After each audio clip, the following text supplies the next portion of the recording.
Aha! Doctor.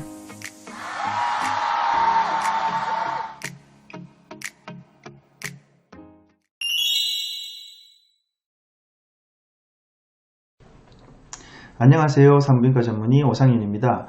오늘 시간에는 임신성 당뇨병 두 번째 시간 부작용에 대해서 설명해 보겠습니다.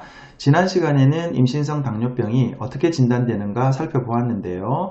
그렇게 진단된 임신부에게 산모와 배속 태아에게 어떤 부작용이 발생되는지 오늘 자세히 살펴보겠습니다. 산모에게 나타나는 부작용은 무엇인가? 1번 태아 골반 불균형. 임신성 당뇨병의 임신부의 아기들은 좀 잘 커요.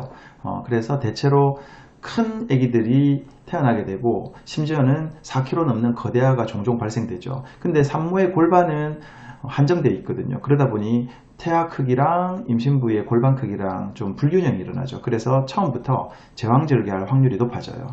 그리고 이렇게 큰 아기를 두 번째 자연분만을 할 경우 아무래도 큰 아기를 좁은 산도로 이렇게 출산을 해야 되기 때문에 자궁 경부라든지 질이라든지 외형부가 많이 찢어지겠죠. 그래서 피도 많이 나고 통증도 심할 거예요. 그러면 이렇게 큰 아기를 자연분만을 왜 합니까? 라고 질문을 할 수 있겠죠. 이게 약간 교과서적인 설명이긴 한데 사실은 미국이나 일본이나 이런 나라에서는 제왕절개비가 굉장히 비싸요.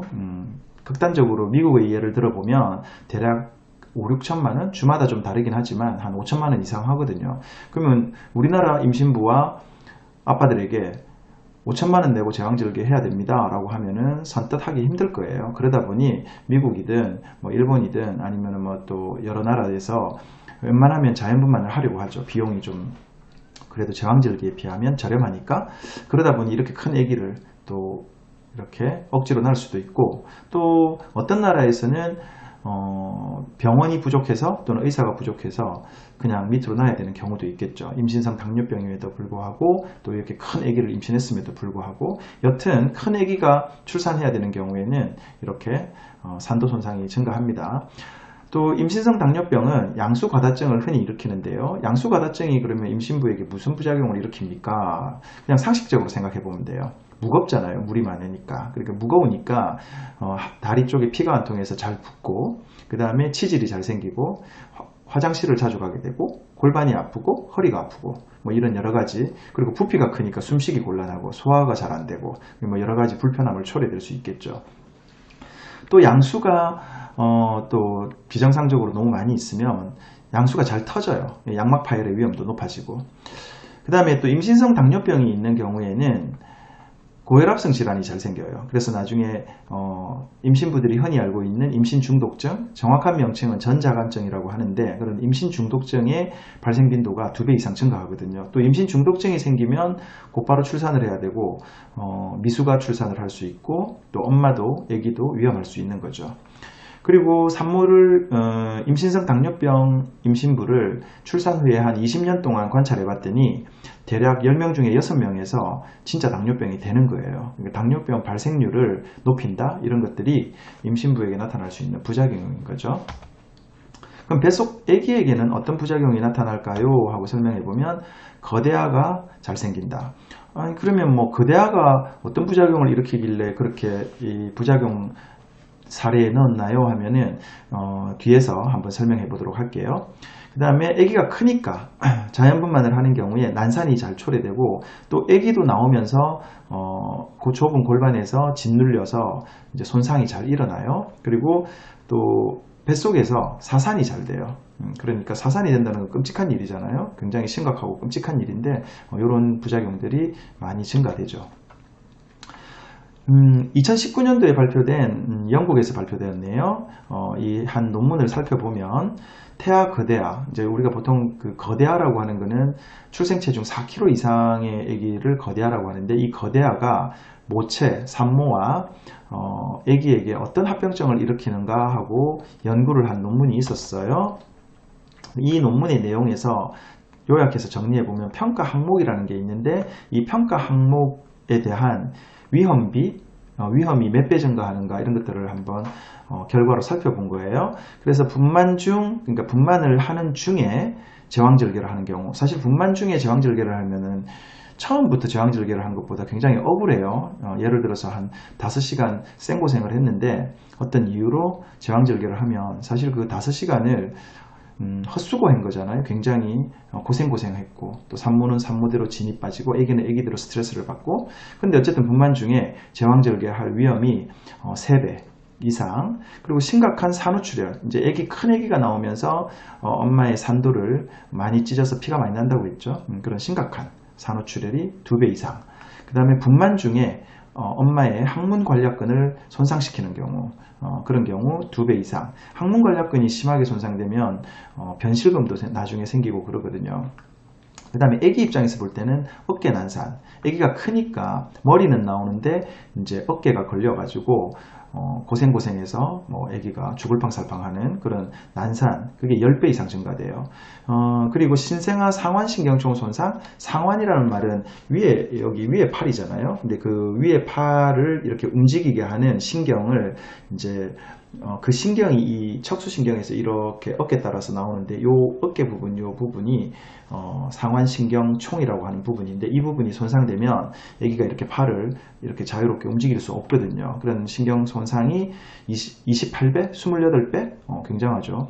그다음에 신생아 골절 아기가 나오면서 뼈가 부러지는 경우 32배 그 다음에 아기가 뇌병증, 뇌성마비 같은 거 생기는 게 4배 이런 식으로 큰 아기를 출산할 경우에 이런 위험비가 증가한다는 것을 이 논문이 밝히고 있어요. 그러니까 거대화가 되면 좋지 않겠죠. 신생아 상완신경총을 그림으로 설명하면 이제 뇌가 있으면 아기의 뇌가 있고 척수신경이 이렇게 내려오는데 이 목 부분을 경추라고 하잖아요. 경추에서 팔 쪽으로 이렇게 팔을 움직이게 하는 신경들이 쭉 나오게 되는데 특히 이제 이 척수신경 요 뿌리 부분 이 부분이 신경다발이 있는데 이 신경다발을 상완신경총이라고 해요. 그래서 여기가 손상이 되면 이 그림처럼 이쪽 손상이 안 된 팔은 아기가 이렇게 주먹을 이렇게 팔을 이렇게 올릴 수가 있어요. 힘을 쓸 수가 있는 거죠. 그런데 이렇게 이제 손상이 된 쪽의 팔이 쭉 늘어져 버려요. 힘을 못 쓰니까. 그리고 이게 영구 손상이 되면 팔을 못 쓰겠죠. 이가 평생. 그리고 이제 부분 손상이 되면 또 6개월에서 1년 정도 재활 치료를 받게 되는데 사실 완전 손상이 되는 경우는 흔치는 않아요. 그렇지만 부분 손상은 흔히 나타날 수도 있어요. 너무 큰 아기를 낳을 때는. 그런데 6개월에서 1년을 재활 치료를 아기를 데리고 다니면서 대학병원 같은 데서 치료를 받으면 부모 마음이 찢어지겠죠. 근데 어쨌든 그런 신경 손상이 잘 생긴다. 신생아 골절에 대해서 한번 살펴보면 아무래도 이제 엄마 골반 뼈를 통과해서 나오니까 사실 아기의 뼈는 엄마 뼈보다 약하거든요. 그러다 보니 이렇게 두개골뼈가 이렇게 압박을 받아서 함몰 골절. 그 다음에 이 어깨, 우리가 이제 이 쇄골이라고 하죠. 쇄골 잘 부러져요. 심지어는 큰 아기 같은 경우는 분만을 안 하고 뱃속에 있을 때도 이게 금이 가거나 잘 부러져요. 그래서 쇄골 골절이 굉장히 흔한 골절인데 어쨌든 큰 아기가 자연분만을 억지로 시도할 경우에 이렇게 잘 부러져요. 이런 골절이 잘 생긴다. 그러면 태어나서 신생아에게 나타날 수 있는 부작용들 이런 것들은 어떤 게 있나 하고 살펴보니 저혈당증, 이제 고빌리루빈 혈증, 그 다음에 고칼슘 혈증, 적혈구 정다증 이런 그 저혈당이라든지 고칼슘 이런 것들이 생기면 아기들이 경련을 잘해요. 경기를 잘하고 불안해하고 막 보채고 그 다음에 처지고 또 고빌리루빈 혈증이 수치가 일정 이상 올라가면 뇌병변이 생겨서 또 뇌장애가 오고 여러 가지 이런 부작용들이 생기겠죠. 그리고 호흡곤란 증후군 아기가 태어나서 숨을 잘 못 쉬는 거예요. 근데 이런 여러 가지 치료들을 하게 되면 주상기 사망, 즉 아기 태어나서 일주일 이내에 사망하는 사망 빈도도 높아지겠죠. 실컷 아기를 열심히 낳았는데 일주일 이내에 아기를 잃어버리게 되면 굉장히 심각하잖아요. 이런 신생아 부작용들이 심각하다 이런 것들. 그래서 이제 칠드런이라는 논문에 찾아보면 모체 당뇨병, 이 모체 당뇨병이 신생아의 계면 활성제를 만드는데 어떤 영향을 주는가 하는 논문이었거든요. 근데 이제 영어로 뭐라 적어놨는데 그걸 이제 해석을 해보면 로버트 등이 수행한 후향적 연구 분석은 당뇨병성 임신의 아기들은 비당뇨병성 임신의 아기들에 비해 호흡곤란 증후군이 발생할 위험이 5배 이상이 되더라. 이게 아기가 태어나서 숨을 잘 못 쉰다는 거예요. 그래서 이 호흡곤란 증후군이 뭔가 하고 살펴봤더니 아기는 태어나면은 이제 응애응애 울면서 숨을 쉬게 돼요. 뱃속에 있을 때는 아기가 물속에 있기 때문에 폐를 사용하지 않잖아요. 그러니까 폐가 이렇게 압착돼 있어요. 펴지지 않은 상태로 눌려 있단 말이에요. 그런데 태어나서 응애응애 울게 되면 이렇게 그림처럼 폐가 폐포라고 해서 폐 끝에 있는 조직들이 풍선처럼 이렇게 꽈리 모양의 풍선처럼 쫙 펴져야 되는데 그 계면활성제라는 물질이 없으면 이렇게 펴지지 못하고 찌그러져요. 그러니까 첫 호흡 시 폐포가 팽창되지 못해서 이렇게 찌그러지죠. 그러면은 아기의 폐가 정상적으로 산소 교환 능력이 잘 안 생기는 거잖아요. 그러니까 애가 새파랗게 질리고 숨을 쉴 때 굉장히 끙끙거리면서 호흡곤란이 오는 거죠. 그리고 그 호흡곤란이 심각하다면 저산소증으로 뇌에 장애가 오고 사망하게 되겠죠. 그래서 이런 것들로 인해서 굉장히 치명적이 되는 거예요. 근데 이 호흡곤란 증후군으로 이렇게 입원하게 되면 엑스레이를 이렇게 찍게 되죠. 근데 이 갈비뼈 밑으로 엑스레이가 허옇게 뿌옇게 보이는 거예요. 근데 이제 이 호흡곤란 증후군으로 진단하게 되면 이 계면활성제를 투여하게 돼요. 이 투여하게 되는데 2시간 후에 투여한 2시간 후에 봤더니 드라마틱하게 굉장히 까맣게 이렇게 이제 폐가 살아나는 게 보이죠. 그만큼 계면활성제라는 게 중요한 물질인데 태어났을 때 그런 것들이 없으면 굉장히 아기한테는 치명적이에요. 그리고 이렇게 호흡기 치료를 하게 돼요. 입에 관을 꽂고 옆에서 기계가 모니터를 하면서 이렇게 뭐 푸식 하든지 아니면 기계가 양압으로 이렇게 이제 압력을 걸어서 폐 치료를 하게 되는데 사실은 태어난 아기가 이렇게 호흡기를 달고 엄마가 밖에서 중환자실 밖에서 이렇게 창문으로 통해서 보게 되면 굉장히 슬프고 눈물이 나죠. 지금까지 임신성 당뇨병이 발생되고 또 당뇨 조절이 안 됐을 때, 혈당 관리가 안 됐을 때 산모나 태아 그리고 태어난 신생아에게 여러 가지 심각한 부작용이 발생될 수 있다는 것을 공부했습니다. 그러면은 이런 부작용들이 안 생기게 우리는 혈당 관리를 해야 되고, 그래서 그 혈당 관리의 목적을 살펴보면 태아의 사산, 그러니까 뱃속에서 사망하는 것, 그 다음에 주산기 사망, 태어나서 일주일 이내 사망하는 것, 이런 것들을 당연히 혈당 관리를 통해서 감소시키는 게 목적이고, 거대아가 태어나면 아까 그 제가 테이블에서 보여드렸죠.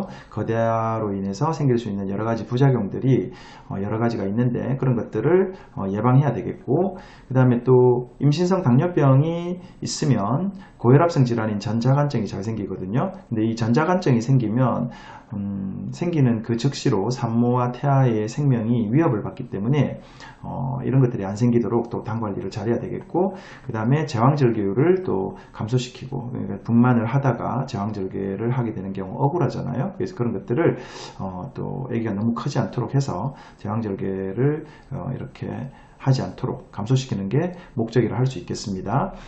오늘 시간에는 임신성 당뇨병이 발생되었을 때 생길 수 있는 부작용에 대해서 살펴보았습니다. 다음 시간부터는 그러면 이 혈당 관리를 어떻게 할 것인가, 즉 임신성 당뇨병을 어떻게 관리할 것인가에 대해서 살펴보는 시간들을 가져보겠습니다. 오늘 강의는 여기로 마치겠습니다. 감사합니다.